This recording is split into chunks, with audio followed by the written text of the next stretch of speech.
प्यारे बच्चों, आज के इस वीडियो में हम सूक्ष्म बीजाणु जनन पढ़ने वाले हैं, माइक्रोस्पोरोजेनेसिस पढ़ने वाले हैं। ठीक है, तो माइक्रोस्पोरोजेनेसिस या सूक्ष्म बीजाणु जनन क्या होता है, आप इससे पहले पढ़ चुके हैं कि पुष्प के 4 भाग होते हैं: बाह्य दलपुंज, दलपुंज, पुमंग और जायांग। तो यहाँ पर हम पुमंग की चर्चा करेंगे क्योंकि पुमंग के अंदर सूक्ष्म बीजाणु बनते हैं, इसीलिए उसको सूक्ष्म बीजाणु जनन कहते हैं। सूक्ष्म बीजाणु या परागकण बनते हैं। तो परागकण किसमें बनते हैं? पुष्प के नर जननांग, जिसको पुमंग कहते हैं, और पुमंग की एक इकाई को हम क्या कहते हैं? पुंकेसर कहते हैं। तो पुंकेसर जो होता है, एक यहाँ पुंकेसर की संरचना दी गई है। पुंकेसर के 3 भाग होते हैं। एक होता ऊपर का भाग परागकोश, एंथर, और नीचे का डंठल होता पुतंत्र या फिलामेंट, और जहां पर परागकोश और पुतंत्र जुड़ता है उसको योज या कनेक्टिव कहते हैं। ठीक है, तो इसी जो है परागकोश के अंदर परागकणों अर्थात सूक्ष्म बीजाणु का जनन होता है। ठीक है, सूक्ष्म बीजाणु बनते हैं किसके अंदर? पुष्प के नर जननांग पुमंग या उसकी इकाई पुंकेसर के परागकोश के अंदर। ठीक है, तो एक परागकोश की यहाँ पर संरचना दिखाई गई है। तो परागकोश को या इस तरह से अनुप्रस्थ काट इसकी काट ली जाए, परागकोश को इस तरह से काट लिया जाए, अनुप्रस्थ काट, तो उसमें आपको निम्न संरचनाएं दिखाई पड़ेंगी। परागकोश के अंदर 2 पालियां दिखाई पड़ती हैं, इस तरह से 2 पालियां स्पष्ट दिखाई पड़ती हैं, और दोनों पालियों के मध्य 4 कक्ष दिखाई पड़ते हैं, या इनको हम पॉलन चैम्बर कहते हैं। इस तरह से एक परागकोश को जब हम काटते हैं तो काटने के बाद यहाँ पर 2 पाली दिखाई पड़ती हैं, एक यह पाली और ये दूसरी पाली। तो 2 पालियां दिखाई पड़ती हैं और 2 बाइलोब्ड कहते हैं। तो 2 पालियां हैं और दोनों पालियों के अंदर 4 कक्ष बने हुए हैं, इनको हम पॉलन चैम्बर कहते हैं या पराग कक्ष कहते हैं। ठीक है, तो ये परागकोश हो गया। तो इसी परागकोश के पॉलन चैम्बर के अंदर, पॉलन या पराग कक्ष के अंदर परागकणों का या सूक्ष्म बीजाणु का निर्माण होता है। तो उसी को हम क्या कहते हैं? सूक्ष्म बीजाणु जनन। ठीक है, परागकोश के अंदर सूक्ष्म बीजाणु या परागकणों के बनने की क्रिया को सूक्ष्म बीजाणु जनन कहते हैं।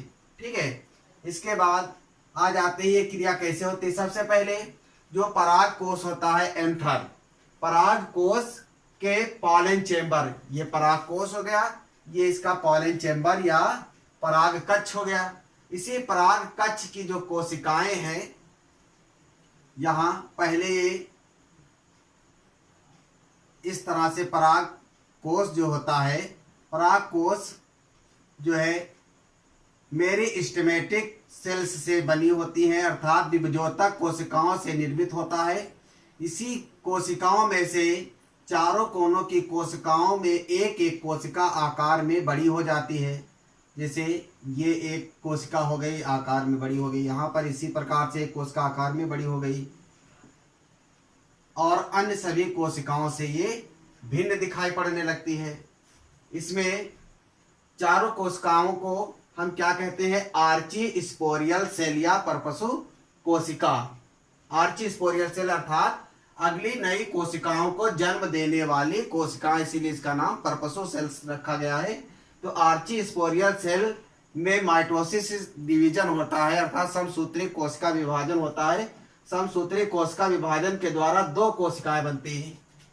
यहाँ पर जो है प्रत्येक जो है कक्ष की एक एक कोशिका आकार में बड़ी हो जाती है और सभी कोशिकाओं से भिन्न होती है। इसका जीव द्रव्य सभी कोशिकाओं, अन्य सभी कोशिकाओं से गाढ़ा होता है, केंद्रक स्पष्ट होता है, और इनको हम आर्ची स्पोरियल सेल या परपसु कोशिका कहते हैं।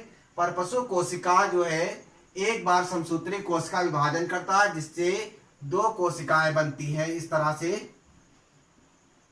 तो सभी में 2-2 कोशिकाएं बनती हैं। एक को हम जो एपिडर्मिस की तरफ, यहाँ एपिडर्मिस की कोशिकाएं होती हैं, तो एपिडर्मिस या बाह्य भित्ति की तरफ जो कोशिका होती है इसको हम प्राथमिक परपसु कोशिका प्राथमिक भित्तीय कोशिका कहते हैं। प्राथमिक भित्तीय कोशिका कहते हैं। जो भित्त की ओर या दीवार की ओर कोशिका होती है इसको हम प्राथमिक भित्तीय कोशिका या प्राइमरी पैराइटल सेल कहते हैं। और जो दूर कोशिका होती है उसको हम क्या बोलते हैं? प्राइमरी स्पोरोजिनस सेल या प्राथमिक बीजाणु जनक कोशिका। ये प्राथमिक बीजाणु जनक कोशिका है। और ये नीचे वाली प्राथमिक भित्तीय कोशिका है। ठीक है, यहां क्या है? ये आर्ची स्पोरियल सेल है, परपसु कोशिका है। ठीक है, परपसु कोशिका एक बार समसूत्री विभाजन करके दो कोशिकाएं बनाती है, प्राथमिक भित्तीय कोशिका, दूसरे प्राथमिक बीजाणु जनक कोशिका। उसके बाद प्राइमरी जो पैराइटल सेल कोशिका है ये अपनत और परिणत विभाजन करती है। यहाँ पर अपनत और परिणत विभाजन होती है, जिसके कारण क्या होता है? यहाँ पर जो ये कोशिका होती है अपने चारों ओर, जो भित्तीय कोशिका है अपने चारों ओर इस तरह से कोशिका का विभाजन करती चली जाती है, इस तरह से। और नीचे की तरफ भी कोशिकाओं का विभाजन होता है, अर्थात ऊपर से नीचे की तरफ भी विभाजन होता है और अपनी लंबाई में भी वृद्धि करती कोशिकाएं। कोशिकाएं अपने चारों ओर भी बढ़ती हैं और ऊपर से नीचे की ओर भी विभाजन करती हैं। तो इस तरह से कोशिकाओं का विभाजन होता रहता है। तो किसका निर्माण हो जाता है? यहाँ पर चार प्रकार की लेयर बन जाती, परत बन जाती है। ठीक है, किस प्रकार का विभाजन होता है? एंटीक्लिनल और पेरिक्लिनल, ये दो प्रकार का विभाजन होता है, अपनत विभाजन और परिणत विभाजन।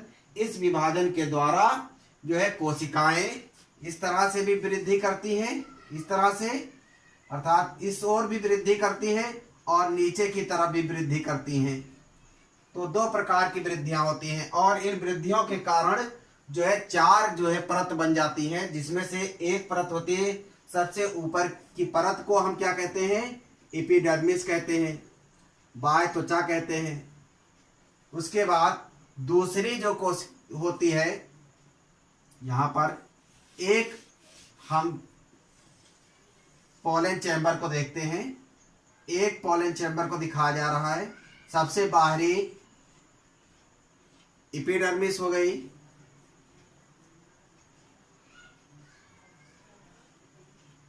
ये हो गई एपिडर्मिस बाह्य त्वचा। उसके बाद उसके नीचे की कोशिकाएं, उनको हम इंडोथीसियम सेल कहते हैं। एक लेयर अपर एपिडर्मिस, ऊपरी बाह्य त्वचा, और दूसरी एक लेयर होती है इंडोथीसियम की। तो इस प्रकार ये इंडोथीसियम की सेल हो गई। उसके बाद मिडिल लेयर की लगभग 1 से 5 लेयर होती हैं। तो इस प्रकार से मिडिल लेयर की 1 से 5 परतें होती हैं। 2 परतें हो गई, 3 हो गई। ठीक है, इस प्रकार से ये 1 से 5 तक इस तरह से कोशिकाएं बन जाती हैं। इसके बाद एक लेयर होती है टैपिटम की, इसी के ठीक नीचे एक लेयर टैपिटम की होती है।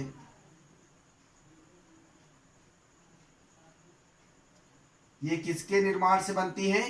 भित्तीय कोशिका में परिणत व अपिनत विभाजन के द्वारा, एंटीक्लिनल और पेरिक्लिनल के द्वारा जो है इन चारों परतों का निर्माण होता है। ये हो गई टैपिटम। ठीक है, ये अपर एपिडर्मिस, ये इंडोथीसियम, और ये हो गई मिडिल लेयर। और इसके नीचे की टैपिटम। तो ये 4 स्तर हो गए, ठीक है। उसके बाद दूसरी जो कोशिका थी प्राइमरी स्पोरोजेनस सेल या प्राथमिक बीजाणुजनक कोशिका, इसमें इसी से ये किसमें परिवर्तित हो जाती है? प्राइमरी माइक्रोस्पोरोजिनस सेल अर्थात प्राथमिक सूक्ष्म बीजाणुजनक कोशिका का रूप ले लेती है। प्राथमिक बीजाणुजनक कोशिका प्राथमिक सूक्ष्म बीजाणुजनक कोशिका कहलाने लगती है।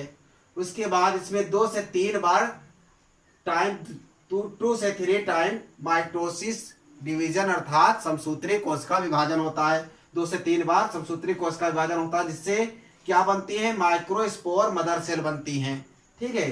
सूक्ष्म बीजाणु मात्र कोशिका बनती हैं।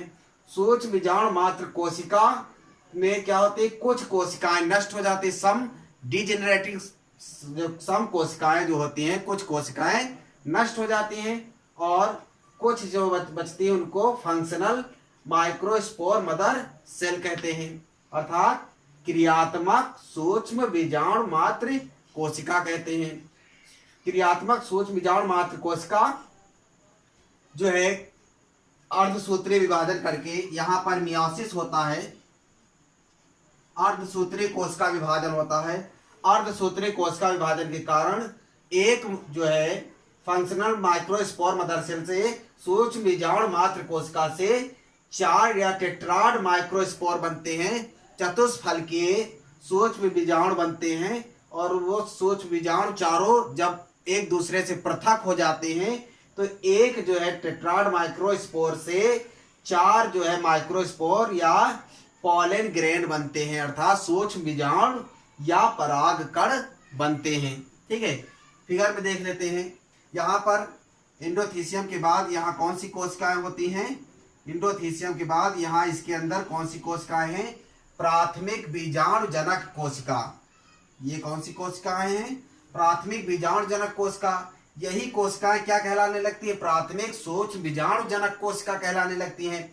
इसके बाद इसमें 2 से 3 बार समसूत्री कोशिका विभाजन होता है, जिससे सूक्ष्म बीजाणु मात्र कोशिका बनती हैं। इसी से सूक्ष्म बीजाणु मात्र कोशिका का निर्माण हो जाता है। उसके बाद सूक्ष्म बीजाणु मात्र कोशिका में से कुछ कोशिकाएं जो होती हैं वो नष्ट हो जाती, कुछ कोशिकाएं नष्ट हो गई और जो बचती है उनको हम क्रियात्मक सूक्ष्म बीजाणु मात्र कोशिका कहते हैं। अब ये एक बार अर्धसूत्री कोशिका विभाजन करती हैं। एक कोशिका जब अर्धसूत्री विभाजन करती है तो एक जो है सूक्ष्म बीजाणु मात्र कोशिका से चतुष्फलकीय, इस तरह से चतुष्फलकीय एक बीजाणु बनता है,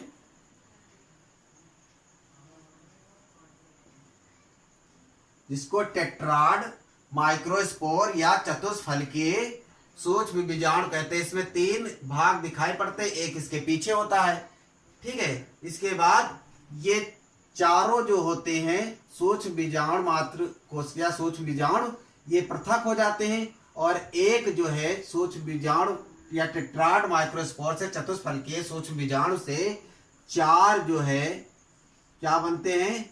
सूक्ष्म बीजाणु या क्या बनते हैं? पॉलन ग्रेन या परागकण बनते हैं, ठीक है। कहने का मतलब है यदि 20 क्या है हमारे 20 जो है टेट्राड माइक्रोस्पोर हैं या माइक्रोस्पोर मदर सेल हैं, 20 माइक्रोस्पोर मदर सेल हैं, तो इनसे कितने परागकण या सूक्ष्म बीजाणु बनेंगे? तो इसको हम 20 को 4 से गुणा कर सकते हैं तो 80, ठीक है। 20 से कितने बनेंगे? 80 जो है आपके सूक्ष्म बीजाणु या जो है परागकण बनकर तैयार होंगे। तो ये था सूक्ष्म बीजाणु जनन या माइक्रोस्पोरोजेनेसिस। ये परीक्षा के लिए बहुत ही उपयोगी है, इसलिए इसको जरूर तैयार कर लीजिए। ध्यान से पढ़िएगा, ठीक है। धन्यवाद।